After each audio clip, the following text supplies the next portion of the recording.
Y como todos los miércoles, aquí están Ramón Alberto Garza y Salvador Borrego para nuestra mesa de análisis. Ramón Alberto, muy buenas noches. Buenas noches a ti y a todo el auditorio. Gracias por estar con nosotros. Salvador, qué gusto. Buenas noches, un gusto como siempre estar aquí con Muchísimas gracias. Bueno, pues primer tema, sin lugar a dudas, es la gobernabilidad en Nuevo León. ¿Tenemos gobernabilidad? ¿Tendremos gobernabilidad en el transcurso de los próximos días, de las próximas semanas, a partir ya de la precampaña que ya comenzó de Samuel García, de que hay un encargado del despacho, de que invalidaron la designación de un gobernador interino, que el encargado del despacho se quiere afianzar, que están incluso autorizando el uso de la fuerza pública para evitar que llegue eventualmente un gobernador interino designado por el Congreso? ¿Qué va a suceder con respecto a todo este tema, Ramón Alberto?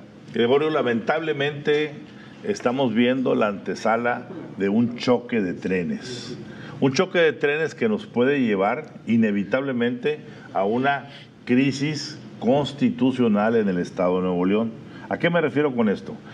Si el 2 de diciembre ya empieza a ejercerse el famoso periodo de 6 meses y Javier Navarro, a pesar de lo que dice la Corte, a pesar de lo que dice el Tribunal, se aferra a ser él ya, no encargado del despacho, ahora sí oficialmente el gobernador interino, y tal como lo dijo él, y ahora lo confirma un juez federal, puede usar la fuerza civil para impedir que el gobernador interino, legítimamente designado por el Congreso, que es a quien le corresponde, porque eso fue lo que ya dictaminó la Corte y lo que dictaminó el Tribunal. Dicho eso, vamos a tener una escena, imagínense, de el gobernador interino designado por el Congreso llegando a las escalinatas del Palacio de Cantera, y simplemente no lo van a dejar entrar porque va a haber un cerco de fuerza civil, en cuyo caso tendremos de repente 2 gobernadores, el que está afuera, que es el legítimo, y el espurio, que es el que está adentro porque está por sus pistolas. ¿Eso a qué nos lleva, Gregorio? A una crisis constitucional de poderes. ¿Por qué? Hay una confrontación entre el Ejecutivo, el Legislativo y ahora la intromisión del Judicial, que está autorizándole a quien sería en ese momento el espurio a que tenga un cerco. Gregorio, ¿qué pasa en ese momento? Se crea la crisis constitucional y se puede solicitar inmediatamente la desaparición de poderes en Nuevo León. Una figura que no conocemos aquí, ¿verdad? No, la última que tuvo ese país, se hicieron, ha habido aplicaciones en 75, creo que fue el estado de Hidalgo. Sí, pero Nuevo León no, ¿verdad? No lo conoce Nuevo León. No, a ver, Nuevo León solía ser un estado civilizado. En política hemos entrado a la edad de piedra. Entonces, ¿qué va a pasar? Al hacer desaparición de poderes, se va el caso al Senado de la República, donde el Senado tendrá que designar lo que se llama un gobernador provisional. La pregunta aquí es, ¿qué gobernador provisional va a elegir un Senado que es mayoritariamente morenista? Y puede ser alguien de fuera. No, puede ser no, exactamente, puede ser un no neoleonés. Exacto. Entonces, de pronto vamos a tener una figura que desconocemos, que no la puso que no fue impuesta por las autoridades legítimas instaladas y electas en Nuevo León. Y cuidado, aquí entra la parte política, porque entonces vamos a tener a un Senado morenista. Ya hemos dicho reiteradamente que ese amaciato que hay político ahorita entre el presidente López Obrador y Samuel, bueno, se va a reflejar porque Samuel va a garantizar que Morena le ponga a un agente en el lugar del interino o del provisional. ¿Por qué? El temor de Samuel es muy simple. Samuel va a tener 6 meses de campaña en donde no va a tener fuero. Y cualquier interino que entre podría encontrar cosas adentro que le permitan fincar responsabilidad, incluso de tipo penal, a Samuel García por el tiempo de los primeros 2 años. Y como no tiene fuero, quizá se dé la posibilidad de que, ese es el temor de Samuel, de que al regresar tenga ya una denuncia pues sí, y un proceso, y entonces se complica más la cuestión. Entonces, señores, hay que entender, vamos a un choque de trenes y yo no veo ahorita ninguna voluntad, sobre todo del gobernador y del secretario de gobierno, que repito por 10ª vez, nos extraña que un hombre de la capacidad jurídica de Javier Navarro esté actuando de esta manera. Ahora, el mensaje que dio Samuel, el último mensaje como gobernador en funciones antes de la precampaña, convocando al diálogo, ¿podría ser tomado en serio? ¿Cómo lo ves tú, Salvador? Yo creo que debe ser tomado en cuenta. Por supuesto, lo que dice Ramón Alberto es absolutamente claro y cierto. Estamos encaminándonos hacia una figura de ese tipo que sería, por supuesto, desastroso. Yo no creo que vayamos a llegar a eso, pero sí creo que están estirando ya de más la liga. Lo que no veo es política, lo que no veo es grandeza. Es más, ni siquiera veo perversidad política. Entonces, ¿sí? A ver, imaginemos que la gente del PRI y el PAN le dice a Samuel, ¿a quién quieres? Te lo ponemos. Políticamente, ¿cómo quedarían los priistas y los panistas? Como las personas que conjuraron un riesgo enorme para el políticamente, ¿qué va a significar? Rentabilidad, intención de voto, pero ni siquiera perversidad política estamos viendo.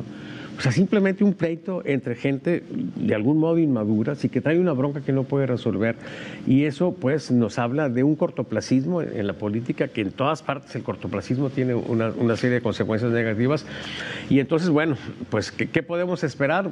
Pues que se asomen quizá a ese escenario que está planteando Ramón Alberto, que les asuste el escenario, porque finalmente eso les puede asustar a todos, y que de algún modo, por temor, no tanto por otro tipo de consideraciones, finalmente logren un acuerdo, sí, un acuerdo político, donde pues sea una persona en la que puedan confiar mutuamente. Y yo creo que correr la cortesía política en este caso sería una cosa adecuada. Sí.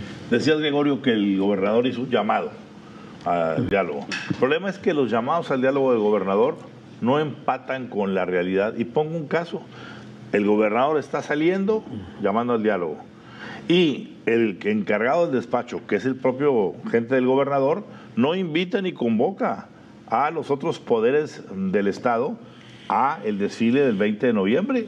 Ellos se la comen solos.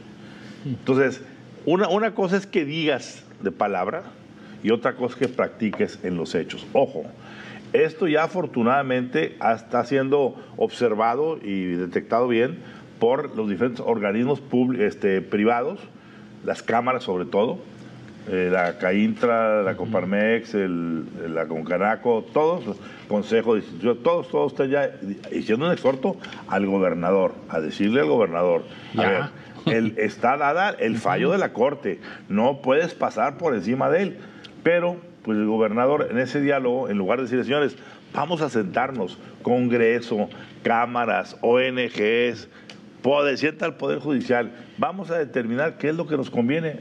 No. ¿Pero te parece contundente, les parece contundente el comunicado? Digo, porque son discursos, son 3 párrafos que llegaron. Sí. ¿Y dónde están los contrapesos? ¿Y dónde están los colegios de abogados? ¿Y dónde están las voces? Lo hemos estado diciendo reiteradamente en Magenta.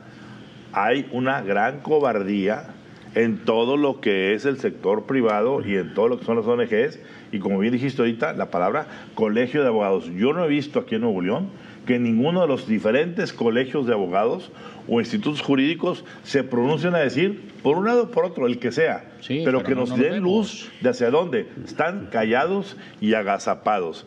Esa parte de la política, pues me lamento mucho que un estado como Nuevo León, que se pese a estar a la vanguardia en todo, en política, como dice el doctor, estamos retrocediendo porque no hay esa voluntad. Y la voluntad comienza, insisto, por el gobernador. El gobernador tiene que ser no solamente el que llame al diálogo, el que diga dónde se sientan y sobre todo que cumpla. Por ejemplo, el hecho de que el gobernador ya estuviera con permiso, yo hubiera encargado del despacho con Javier Navarro y viniera a un evento de agua y drenaje, muy importante por lo que veía, pues aparece el gobernador que ya es candidato a ser ahí, ¿sí? de invitado, y de pronto se apodera del asunto y él termina cortando el listón. ¿Con quién estamos? ¿Con el gobernador o con el candidato? Y si es con el candidato, como estamos viéndolo, porque él ya es oficialmente precandidato, pues, hombre, que inviten a los precandidatos de los otros partidos, aunque ellos no vengan, pero que se haga una cosa. El juego no hay piso parejo. ¿Cómo perder menos en todo este embrollo que nos ha venido, pues sí, hasta cierto punto agobiando? Yo siento que como que tratamos de digerirlo, pero para cuando comemos el primer platillo viene otro más fuerte, Salvador. La política siempre se resuelve con más política.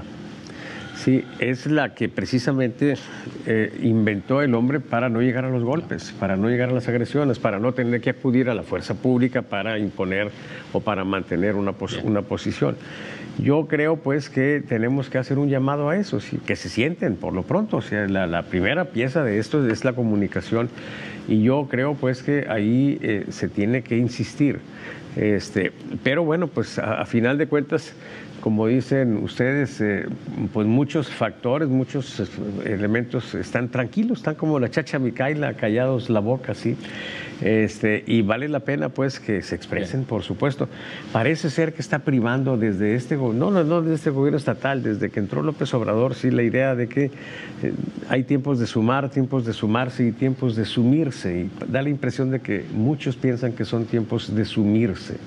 No olvidemos que la última vez que tuvimos un caso así de edad de piedra en este estado fue cuando vimos aquella famosa fotografía publicada en todos los medios. Canales siendo sacado no de Aguilita, arrastrándolo de las 4 extremidades por las escalinatas. Y por la denuncia de un fraude electoral. Así es. Entonces, hombre, en aquel entonces ya se veía una cuestión totalmente de la edad de piedra. Vamos a llegar a eso, vamos a ver al gobernador interino que designe el Congreso, sacado por fuerza civil, como sacaron en aquel tiempo a Fernando Canales Clavión.